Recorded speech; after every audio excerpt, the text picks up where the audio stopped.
Ternyata minat baca generasi milenial ini sangat rendah. Tapi minat membaca media sosial sangat tinggi. Ini penyakit ya. Orang berjam-jam berada di depan handphonenya, tetapi dalam tempo 10 menit di depan buku dia sudah ngantuk. Ini tragedi zaman milenial. Indonesia secara umum Indonesia itu tingkat frekuensi membaca masyarakatnya rendah.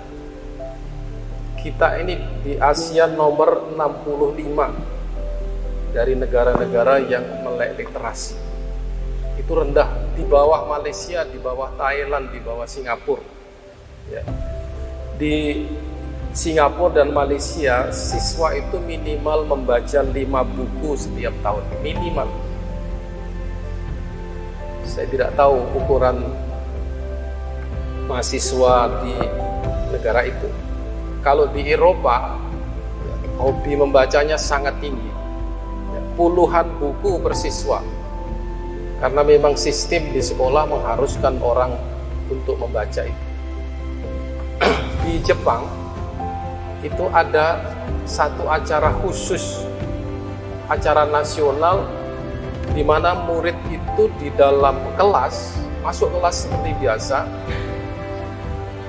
disuruh membaca, tidak boleh ada suara. Di dalam kelas itu isinya hanya membaca, dan yang dibaca itu adalah sejarah nasional. Maka Pak Taufik Ismail, ini sastrawan kita, itu mengeluh orang Indonesia itu tuna baca. Tuna baca ini orang yang tidak bisa membaca. Sebenarnya bisa, Pak, tidak membaca. Pincang nulis.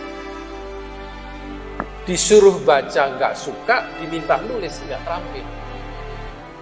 Nah, ini yang saya berkali-kali ingatkan, orang kalau tidak membaca tidak bisa menulis. Dia akan bisa menulis kalau membaca dulu. Dan ketika orang membaca itu, mestinya dia belajar bagaimana orang menulis. Jadi membaca, menulis, diskusi ini adalah syariat akademik ya, syariatnya akademik. Itu tidak bisa Anda tawar. Kalau Anda hanya membaca saja, tidak ada diskusi, itu bisa stres ya, ilmu hanya di batin aja, tidak diujikan. Sama dengan orang makan banyak tapi tidak olahraga, itu kolesterol tinggi. Kemudian di keluarga ya, juga memang tradisinya begitu. Tidak banyak keluarga yang mentradisikan anak-anaknya untuk membaca. Ini masalah juga. Ya. Kalau ditanya anggaran bulanan satu keluarga itu untuk buku berapa?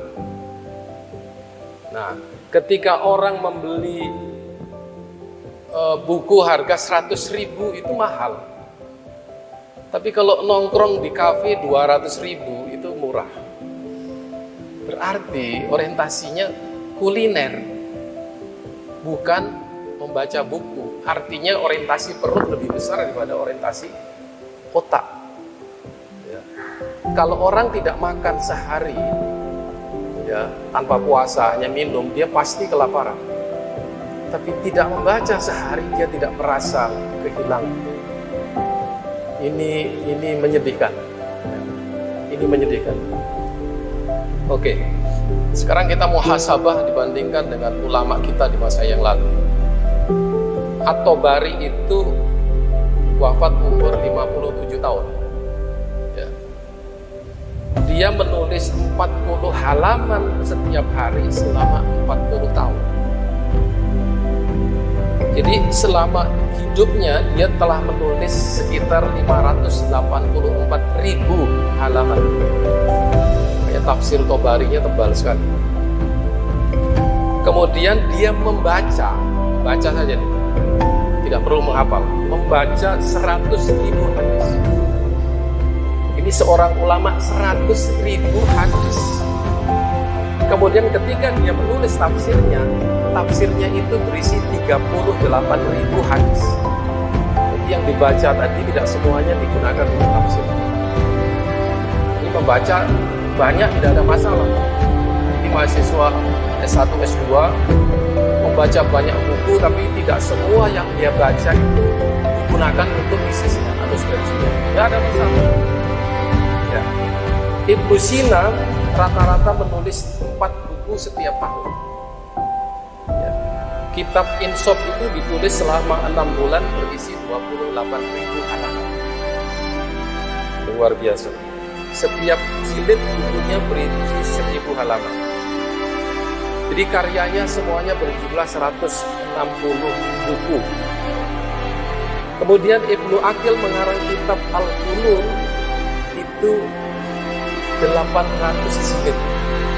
Ulama mengatakan di seluruh dunia sepanjang sejarah umat manusia nggak ada orang yang nulis sebanyak ini.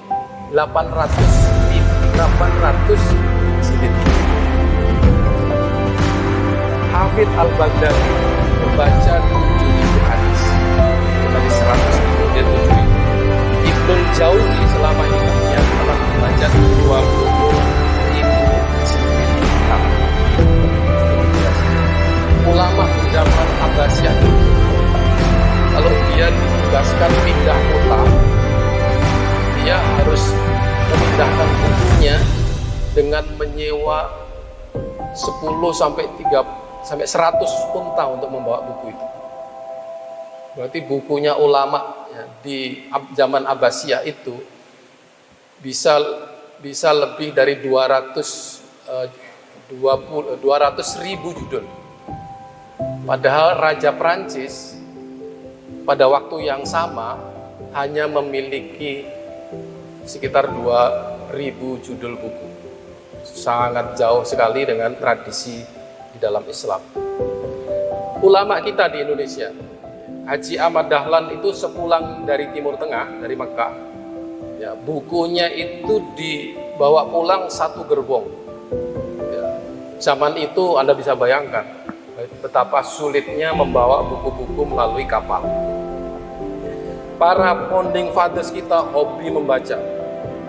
Nawawi Al-Bantani, ulama dari Banten itu menulis 150 judul buku dan diantaranya diterbitkan di Timur Tengah. Ulama kita ini luar biasa. Baik, itu muhasabahnya. Bagaimana kita? Ya. Untuk kita supaya mengimplementasikan mutu kita berbudi tinggi, berbadan sehat, berpengetahuan luas, tidak ada jalan lain kecuali membaca. Untuk menjalankan syariah, supaya sempurna syariat kita harus membaca. Banyak hal yang Anda harus tahu. Detail-detail dari syariah itu banyak sekali. Setiap kali kita membaca hadis, kita ingat. Jadi tolong jangan berhenti membaca.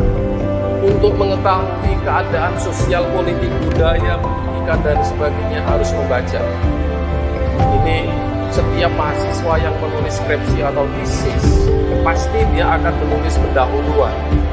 Pendahuluan itu bisa dimulai dengan menggambarkan situasi sosial, politik, ekonomi, baru masuk kepada isu akademiknya. Kalau tidak membaca, bagaimana Anda akan mengetahui itu wacana yang Anda baca itu adalah baru? Itu pentingnya membaca. Orang yang berdiskusi, dia tidak akan bisa bicara apa-apa kecuali berdasarkan bacaan yang sudah dia